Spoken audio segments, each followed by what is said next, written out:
তাহলে এই ধরনের যদি ইকুয়েশন থাকে তাহলে কিন্তু আমরা খুব ইজিলি পি এবং কিউ দিয়ে মাল্টিপ্লাই করে নতুন ইকুয়েশন পাবো এবং সেই নতুন ইকুয়েশনগুলোকে যোগ বা বিয়োগ করলে আমরা কিন্তু সুন্দর মতো অ্যান্সার চলে আসবে। এটা কিন্তু একটা অ্যাডভান্স লেভেলের কোশ্চেন এবং কনসেপচুয়াল প্রশ্ন। হ্যালো স্টুডেন্টস, প্রবর্তন এবং ম্যাথমেটিক্স এর পক্ষ থেকে তোমাদের সবাইকে আবারও স্বাগতম। আমরা আজকে একটা সুন্দর কনসেপচুয়াল ম্যাথ করব, আবারও ম্যাট্রিক্স এবং নির্ণায়ক। প্রবলেমটা কি? প্রবলেমটা হচ্ছে পি এবং কিউ দুইটা ম্যাট্রিক্স আমাদেরকে দেওয়া আছে যারা বিপরীত যোগ্য। বিপরীত যোগ্য মানে হচ্ছে যে ম্যাট্রিক্সের ইনভার্স ম্যাট্রিক্স বের করা যায়, বিপরীত ম্যাট্রিক্স বের করা যায়। কিভাবে বের করা যায়? যদি কোনো ম্যাট্রিক্সের ডিটারমিনেন্ট নট ইকুয়ালস টু 0 হয় তখন সেটাকে বলে ইনভার্টিবল বা বিপরীত যোগ্য।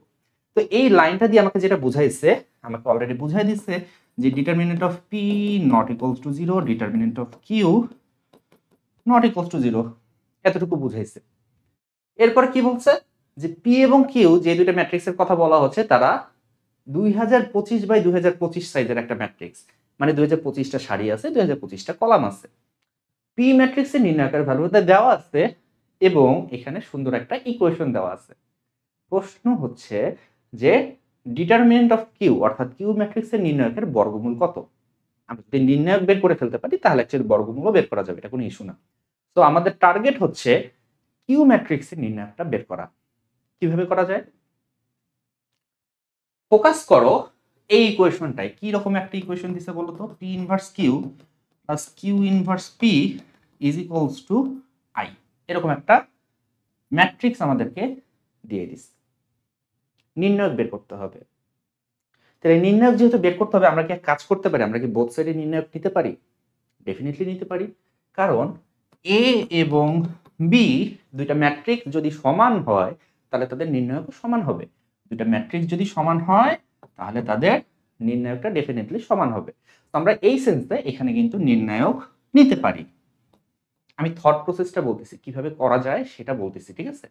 সো নির্ণায়ক নিয়ে নিলাম। নির্ণায়ক নেওয়ার পরে এখানে ডিটারমিনেন্ট অফ আই মানে অভেদক ম্যাট্রিক্স, এটা নির্ণায়ক কিন্তু আমার জানা আছে। এটা নির্ণায়ক হচ্ছে 1।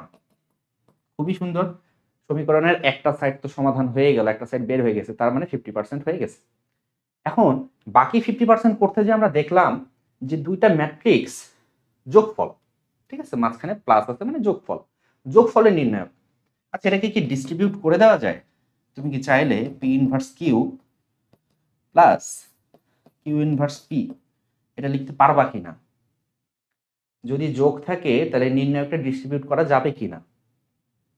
গেলে খুব ভালো হতো, বাট এটা করা যায় না।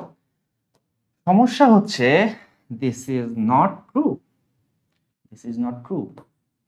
Determinant of A plus B not equals to determinant of A plus determinant of B.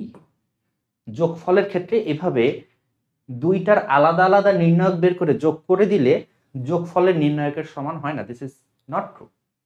শুধু যে যোগের ক্ষেত্রে ট্রু না সেটা না, বিয়োগের ক্ষেত্রেও আসলে সত্য না, ঠিক আছে? যদি বিয়োগ থাকতো তাহলে সত্য হতো, বাট গুণের ক্ষেত্রে সত্য। গুণের ক্ষেত্রে সত্য। ডিটারমিনেন্ট অফ এ বি এইটা সমান হচ্ছে determinant of A into determinant of B, এটা সত্য। তাহলে আমাদের টার্গেট হচ্ছে এই যে ইকুয়েশন, একটা ভুলভাল ইকুয়েশন লিখলাম, এরকম ভুলভাল ইকুয়েশন না লিখে এইভাবে গুণ আকারে সামথিং নিয়ে আসা। তো গুণ আকারে বা নিয়ে আসতে পারো, বা তুমি যদি সমীকরণের দুই সাইডে কোনো কিছু নিয়ে যেতে পারো তাহলে কিন্তু তোমার সমীকরণটা সমাধান হয়ে যাবে, বাট কিছু একটা হবে, কিছু একটা হবে। তা আমরা কাজ করি, এই প্রসেসে অ্যাকচুয়ালি অঙ্কটা হবে না। ওকে, তাহলে আর কি করা যায় বলো তো? আচ্ছা, একটা সুন্দর জিনিস তোমাদেরকে বলে দিই, একটা সুন্দর জিনিস বলে দিই। সমীকরণে যখনই এইরকম ইনভার্স ইনভার্স দেখবা, যদি তোমার ম্যাট্রিক্স রিলেটেড একটা ইকুয়েশন দেওয়া থাকে এবং সেখানে যদি ইনভার্স থাকে তাহলে যেটার ইনভার্স দেওয়া আছে সেটা দিয়ে গুণ করে দিবা। এখানে পি ইনভার্স আছে, আমি দেখতে পারতেছি এখানে আছে কি পি ইনভার্স, এখানে আছে কিউ ইনভার্স। তাহলে তুমি যদি পি দিয়ে গুণ করো বা কিউ দিয়ে গুণ করো তাহলে একটা বেনিফিট হবে। কিরকম? পি ইনভার্স আছে, তুমি যদি পি দিয়ে গুণ করো তাহলে আমরা একটা জিনিস জানি যে পি তার সাথে পি ইনভার্স গুণ করলে অভেদক ম্যাট্রিক্স হয়ে যায়, ঠিক আছে? অভেদক ম্যাট্রিক্স হয়ে যায়। তাহলে এক কাজ করো, সমীকরণটাকে পি দিয়ে গুণ করো, ঠিক আছে, মাল্টিপ্লাইড বাই পি। আমি যদি পি দিয়ে গুণ করি তাহলে আস্তে আস্তে পি তার সাথে থাকবে এটা P inverse Q plus Q inverse P. আচ্ছা, শুধু এক সাইডে গুণ করলে তো হবে না, ওই সাইডেও গুণ করতে হবে, তাহলে পি তার সাথে গুণ হবে আই। খেয়াল রাখবা, তুমি যদি পি সামনে গুণ করো তাহলে এখানেও পি সামনে গুণ করতে হবে। আমি চাইলে পি কে এখানেও লিখতে পারতাম না? পারতাম। যদি এখানে পি লিখতাম তাহলে এই পিটা আই এর পরে যাইতো। খেয়াল রাখবা, A B not equals to B A B not equals to B A. তো এই জন্যে সামনে গুণ করলে ওখানে সামনে গুণ করতে হবে, পিছনে গুণ করলে ওখানেও পিছনে গুণ করতে হবে, এগুলো ভুল করা যাবে না। আচ্ছা, এখানে আরেকটা জিনিস ইম্পর্টেন্ট, সেটা হচ্ছে আই বা অভেদক ম্যাট্রিক্স, এটা হচ্ছে যে কোনো ম্যাট্রিক্সের সাথে বিনিময়যোগ্য। দ্যাট মিনস আমি যেটা বলতে চাচ্ছি, P I is equals to I P is equals two P লেখা যায়, ঠিক আছে? তার মানে আই এমন একটা ম্যাট্রিক্স, অভেদক ম্যাট্রিক্সটা এমন একটা ম্যাট্রিক্স যেটা সামনে গুণ থাকুক বা পিছনে গুণ থাকুক, দিস ইজ অলওয়েজ কমিউটেটিভ বা অলওয়েজ বিনিময়যোগ্য। আচ্ছা, তো এটাকে যদি আমি একটু গুণ করে দিই তাহলে কি হয় দেখো তো, পি এর সাথে পি ইনভার্স গুণ করলে কি হবে? পি এর সাথে পি ইনভার্স গুণ করলে হয়ে যাবে আই। তাহলে আই কিউ।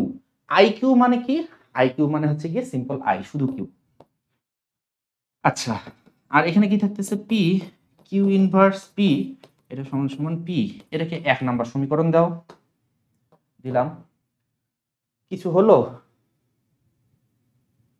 কিছু হলো না, তাই না?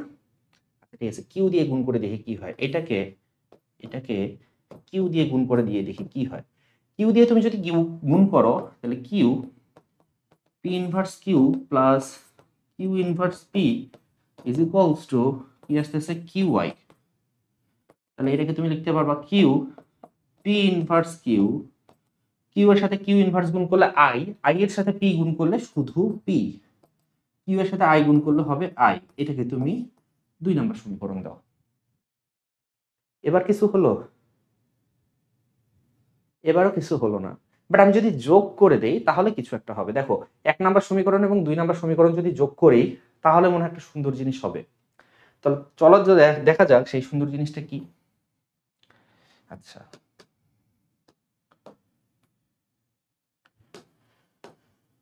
যখন আমি দুইটাকে যোগ করে দিব, এই 1 নাম্বার এবং 2 নাম্বার যোগ করে দিব, তখন আমার চলে আসতেছে কিউ 1 প্লাস 2 করতেছি, ঠিক আছে? 1 প্লাস 2 করতেছি, Q plus P Q inverse P, P Q inverse P plus P plus Q P inverse Q, Q P inverse Q, এটা সমান সমান আসতেছে পি প্লাস কিউ। খেয়াল করো তো, আমার এখানে কিউ প্লাস পি, ওখানে P plus Q cancel out করা যায়? কাটাকাটি করা যায়? কাটাকাটি বলাটা ঠিক হবে না। কিউকে যদি ওই সাইডে নিয়েছি তাহলে কিউ মাইনাস কিউ নাল ম্যাট্রিক্স, পি কে যদি ওই সাইডে নিয়েছি তাহলে পি মাইনাস পি নাল ম্যাট্রিক্স।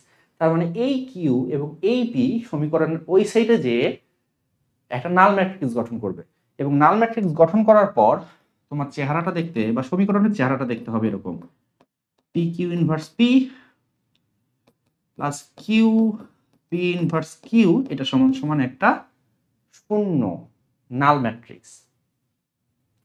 এবার কি করা যায় দেখো তো, পি কিউ ইনভার্স পি, এটাকে ওই সাইডে নিয়ে গেলে হয় কিউ পি ইনভার্স কিউ। জীবনের এই পর্যায়ে এসে আমরা যদি বোথ সাইডে ডিটারমিনেন্ট দিয়ে দেই তাহলে কি খুব বড় সমস্যা হবে? আমার মনে হয় না খুব বড় সমস্যা হবে, তাই না? তো আমরা কাজ করি, আমরা বোথ সাইডে ডিটারমিনেন্ট দিয়ে দিই, দিলাম আল্লাহ ভরসা করে 2টা ডিটারমিনেন্ট। ডিটারমিনেন্ট দেওয়ার পর আমি দেখতে পারতেছি যে এটা গুণ অবস্থায় আছে, এবং আমরা জানি যে গুণ অবস্থায় থাকলে নির্ণায়ককে ডিস্ট্রিবিউট করা যায়। তো তুমি যদি ডিস্ট্রিবিউট করে দাও তাহলে কি হয় বলো তো, এ বি সি তিনটা ম্যাট্রিক্সের গুণফলের নির্ণায়ক, ঠিক আছে? আমি ইন্ডিভিজুয়াল নির্ণায়কের গুণফল আকারে লিখতে পারি, মানে আমি এটাকে লিখতে পারি এইভাবে, পি কিউ ইনভার্স পি এর নির্ণায়ক, এখানে থাকতেছে মাইনাস কিউ পি ইনভার্স, তার সাথে থাকতেছে কিউ এর নির্ণায়ক। ঘটনা বোঝা যায় কিনা? গতকালকের লেকচারে একটা প্রপার্টি পড়াইছিলাম, প্রপার্টিটা তোমাদের মনে আছে? প্রপার্টিটা ছিল এরকম যে ডিটারমিনেন্ট অফ এ ইনভার্স, এটা equals to determinant of A to the power -1, বা এটাকে 1 বাই ডিটারমিনেন্ট অফ এ লেখা যায়। তুমি যদি এইভাবেই লেখো, এইভাবে লিখলে এই কিউ ইনভার্স আছে না, এটাকে কি লিখতে পারবা বলো? এটাকে লিখতে পারবা 1/ডিটারমিনেন্ট অফ কিউ, তার সাথে আছে পি। আচ্ছা, মাইনাস কিউ, এটাকে তুমি লিখতে পারবা 1/ডিটারমিনেন্ট অফ পি, তার সাথে আছে ডিটারমিনেন্ট অফ কিউ। সুন্দর। ডিটারমিনেন্ট অফ কিউ, এইখান থেকে এই মাইনাসটাকে বের করে নিয়ে আসবো। ডিটারমিনেন্ট অফ কিউ এর এই মাইনাসটাকে আমি বাইরে বের করে নিয়ে আসবো, বাট ঝামেলা আছে, টুক করে বের করে নিয়ে আসা যায় না। ঠিক আছে, কারণ বের করে নিয়ে আসার কিছু নিয়ম আছে। মাইনাসটাকে যে বের করব, সেই বের করতে গেলে আমাকে প্রপার্টি ইউজ করতে হবে। প্রপার্টি বলতেছে যে k A whole to the power n, এটা মানে হচ্ছে, সরি ভুল বললাম, কে এ এটা মানে হচ্ছে k to the power n determinant of A একটা ম্যাট্রিক্স, তার সাথে কে হচ্ছে কি একটা ধ্রুবক। ঠিক আছে, একটা ম্যাট্রিক্সের সাথে যখন একটা ধ্রুবক গুণ থাকে, সেই ধ্রুবকটাকে যখন তুমি নির্ণায়কের বাইরে বের করে নিয়ে আসতে যাবা, তখন কে টু দি পাওয়ার এন হয়। ঠিক আছে, এটা হচ্ছে কি একটা প্রপার্টি। তার মানে তোমার, আমি যেটা বলতে চাচ্ছি যে মাইনাস কিউ, এখান থেকে -1, কিউ এর সাথে কি আছে -1, -1টাকে যদি আমি বাইরে বের করে নিয়ে আসি, তাহলে -1 এর উপর একটা পাওয়ার লাগবে, তার সাথে থাকবে ডিটারমিনেন্ট অফ কিউ। এখন এই এন মানে কত? এন মানে হচ্ছে কিউ ম্যাট্রিক্সের ডাইমেনশন। কিউ ম্যাট্রিক্সের ডাইমেনশনটা প্রশ্নে এই জন্যই দেওয়া ছিল। কিউ ম্যাট্রিক্সের ডাইমেনশনটা দেওয়া ছিল 2025/2025, তার মানে এন এর ভ্যালুটা হচ্ছে 2025। সো এন এর ভ্যালু যদি 2025 হয়, তাহলে -1 টু দি পাওয়ার 2025, তার সাথে আছে কিউ, তার মানে এটার ভ্যালু হচ্ছে মাইনাস ডিটারমিনেন্ট অফ কিউ। এখন তুমি বলতে পারো ঘুরে ফিরে তো কথা একই হলো, মাইনাসটা ভিতরে ছিল, মাইনাসটা বাইরে বের হয়ে আসছে। জিনিসটা অ্যাকচুয়ালি এরকম না। এটা -1 ছিল দেখে তোমার কাছে মনে হচ্ছে যে মাইনাস ভিতরে ছিল, বাইরে বের হয়েছে। -2 যদি থাকতো, তাহলে কিন্তু খেলা জমে যেত। -2 থাকলে এখানে হয়তো -2 টু দি পাওয়ার 2025। আচ্ছা, তার মানে ব্যাপারটা দাঁড়াচ্ছে এই যে এই যে ডিটারমিনেন্ট অফ কিউ এর যে ভিতরের মাইনাস, এটাকে ডিটারমিনেন্টের বাইরে আমি বের করতে পারি। বাইরে বের করলে সমস্যা হচ্ছে না, প্রপার্টি আমাকে অ্যালাউ করতেছে। তো প্রপার্টি যদি অ্যালাউ করে, তাহলে ইকুয়েশনটা কি হবে বলো তো? এই মাইনাসটা বাইরে বের হয়ে আসবে। তো মাইনাসটাকে আমি বাইরে বের করে নিয়ে আসলাম। বাইরে বের করে নিয়ে আসলে এই সাইডে থাকতেছে determinant of P whole square, নিচে থাকতেছে determinant of Q. P whole square, determinant of Q. একটা মাইনাস সামনে আছে, আর কি আছে বলো? Determinant of Q, determinant of Q, তার মানে determinant of Q whole square, নিচে আছে পি।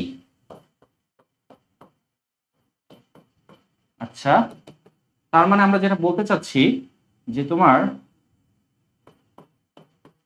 এইটা মানে হচ্ছে এইটা যদি আর আর গুণ করে দিই, আর আর গুণ করে দিলে ঘটনাটা অ্যাকচুয়ালি এরকম হয়। আর আর গুণ করলে এরকম একটা ঘটনা ঘটে।